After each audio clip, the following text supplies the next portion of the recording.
Alright guys, so this all happened my senior year of high school, so that was maybe about 3.5 years ago.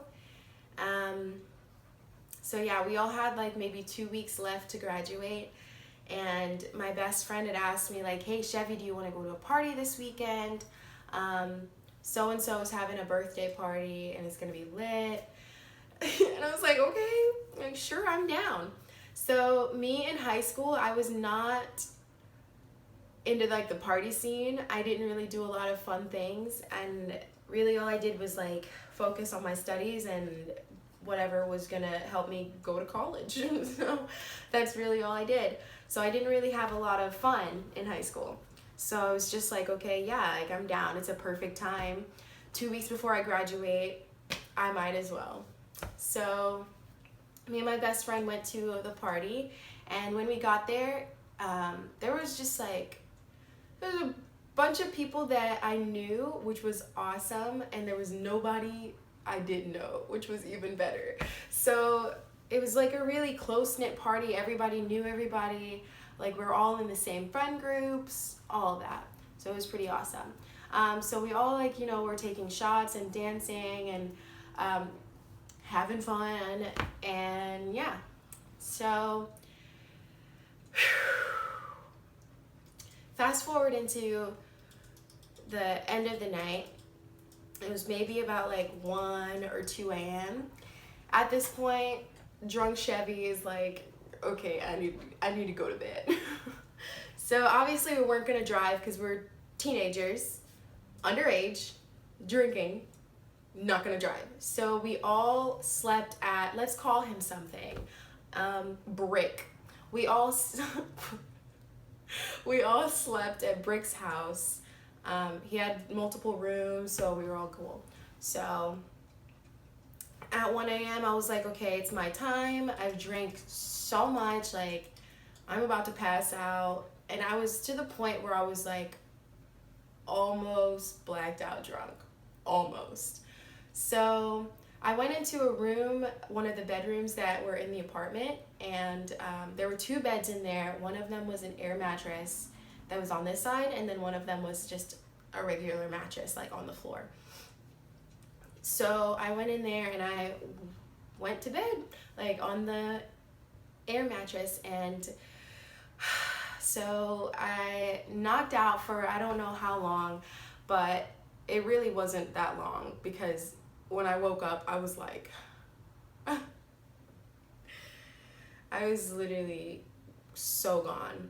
Anyway, so the only reason I woke up was because somebody had came in the room and I like heard them shuffling and stuff. So I like opened my eyes a little bit, and it was, let's give him a name. Derek. We're gonna call him Derek. So Derek came in the room, and I like barely even looked at him. Like I said, I'm ready to go to bed. So I started like closing my eyes back again, and then all of a sudden like Derek came over, and Derek started like whispering something in my ear, and I didn't know what the heck Derek was saying. So like I said, I was just gonna go back to bed. And then all of a sudden Derek like started kissing me, and I was like frozen, because number one, Derek is a friend, and we were friends for about like 6 years. Number two, Derek has a girlfriend, had a girlfriend. And me and that girlfriend were really, really close friends. So yeah. 3, I don't like him at all. So I was like, what the heck? So at this point, I realized like I'm completely paralyzed from obviously the alcohol, from shock, from just absolute what the fuck. But yeah, so like after that, he was kissing me, he was like making out with me, he like put his hand up my shirt and like felt on my breasts and stuff, and then he took my shorts off and took my underwear off, and I like hate talking about this. Like, I don't even know how to say it without sounding like a creep. That's how grossed out I am by it. So he fingered me for a while. Yo, I'm like literally sweating like so much. So yeah, he was doing that, and I don't know.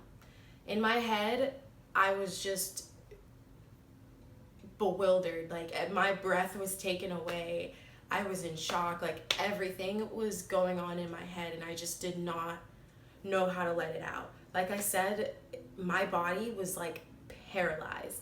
And in my head, I'm like screaming to myself, like, Chevy, what is going on? Like, get up, like, punch him, hit him, do something to get him off of you. Like, I've seen this happen, like, in movies and TV shows, and like, it was just surreal that it was like happening to me, and I just did not know what to do about it. And it's crazy, like, if you see that going on the movies, you're obviously like, get up, girl, punch him, do something.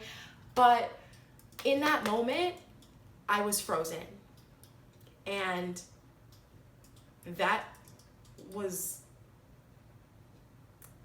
yeah.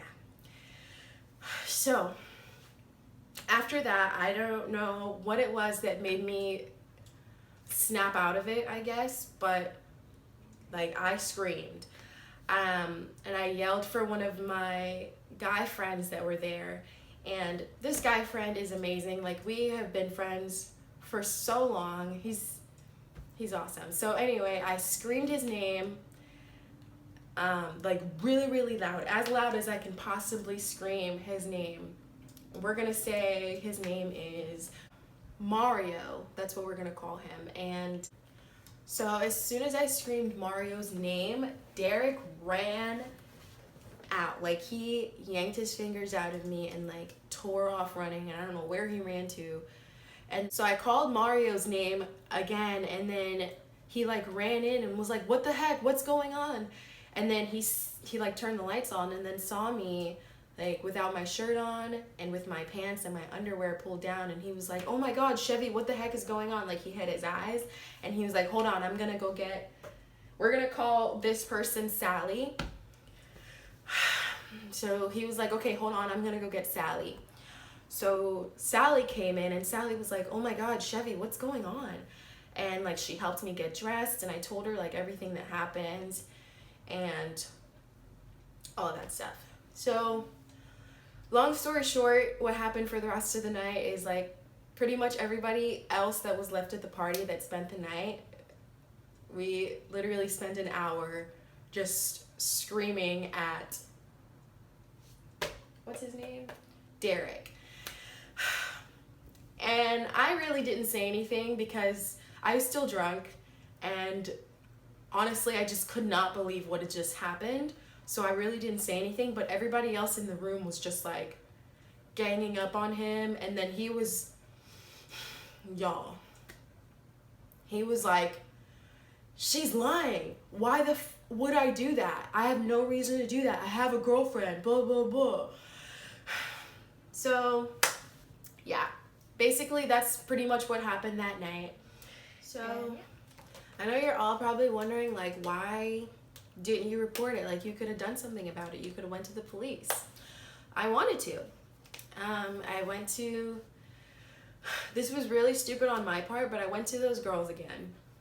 And I told them, like, what I was thinking. Like, I was thinking about going to the police because I don't think that it's fair for Derek to do what he did and just not get in trouble for it and just be fine. Like, he's free to roam the streets and do that shit again.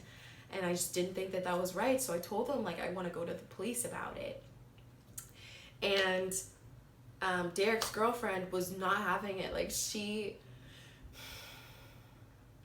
made me feel like absolute garbage, and she made me feel like he did nothing wrong. Like, it was fine.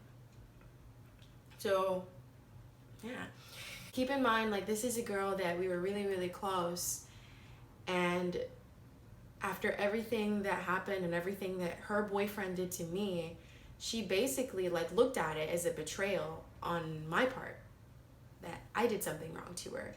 And like she obviously expressed all of her feelings and thoughts to like the other girls in the group, because when I got there, I gotten so many like bad looks and like eye rolls from the rest of the group, and like that hurt so much, y'all. So much. Like after everything that had happened and that her boyfriend did to me, I really wanted to just talk to somebody. Like I wanted to talk to my friends about it, and they all thought I was a liar and that I made everything up, and that, yeah. So one of the other girls that I told like that I wanted to go to the police, Sally, the one that came and put my clothes on after Derek did what he did, was telling me, no, like you shouldn't do that. My mom is gonna get in trouble because my mom's the one that provided like all of the alcohol for us to drink at the party. She is gonna get in trouble. Like, can we not just get over it? It's been 2 weeks already. So I was getting a lot of peer pressure from most of the people that were at the party because they didn't want to get in trouble because they were underage drinking, all of that jazz. And honestly, I was gonna do it anyway, but I got in the way of myself doing it because I felt a lot of shame, and I felt really, really embarrassed because at the end of the day, like, I knew better. I felt like I knew better, and I shouldn't have put myself in that situation. Like, I shouldn't have gotten as drunk as I did. I shouldn't have slept there with boys. Like, I don't know. I just felt like somehow it was my fault and that I was gonna get blamed for it somehow. And yeah, if you're ever put in this situation and you feel like you don't know what to do, I think the first thing that you should do is talk to an adult about it. Because if I had talked to my mom about this and like told her what happened, like everything would have been so much more different. Everything would have been different. Absolutely. I know that for a fact. Because she would have handled it. Okay? Like, that's what our parents are there for. They're there to pick us up when we're like broken, and they're there. Why am I crying? But they're there to pick you up every single time that you fall, and that includes situations like this. So if you feel like you're gonna disappoint your parent, I need you to do it anyway. Because the effects of not talking to anybody about this are so surreal. Like, it's a lot. Okay, so make sure that you're talking to somebody, a therapist, a counselor, your mom, your dad, a friend, a family member, just somebody. Okay? So that's the end of this video, and I'll see you guys in the next one.